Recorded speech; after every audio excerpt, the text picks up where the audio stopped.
Akyat tayo sa babaw. Nagpa-flood test kami ng flood test kami ng CR. Yung sun na waterproofing kahapon.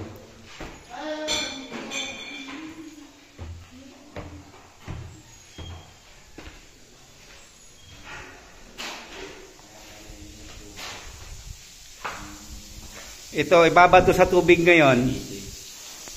Ibabad to sa tubig. Ang tubig niya hanggang taas ng sukalo. Ngayon, dapat, hindi siya bababa doon kung anong level ng tubig. Yun lang talagang tubig niya. Hindi pwedeng sisipsipin ng konkreto. Ibig sabihin, pwede siyang tumagas. Kahit hindi mababasa yung ilalim. Ibabad yan siya ng 24 hours. Ang oras ngayon ay alas 7 pasado ng umaga.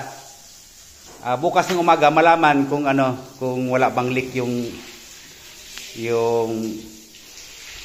waterproofing.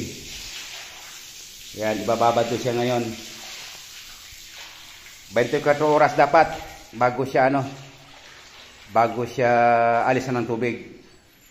Yan, may sukalo naman yan. Temporary nilagyan ng sukalo yung pintuan para maging stopper ng tubig.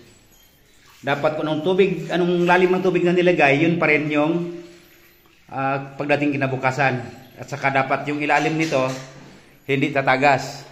Pupunta natin sa ilalim. Dalawa kateso silang CR na waterproofing .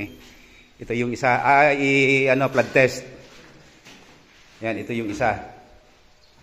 Pagkatapos ibabad yung isa na yon, dito ililipat yung hose.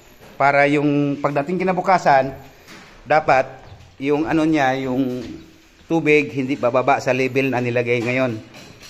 Tapos sisilipin yung ilalim nito. Dito ngayon ginagawa yung plumbing nito ngayon. Mabibilis na yung mga tubero natin gagawa. Bukas makikita dito kung may natulo. Kaso lang mahirap i-trace itong tulo dahil still leak yung gamit. Dapat talaga dapat sa waterproofing yung maganda pagka waterproofing yung ginawa. Maraming salamat.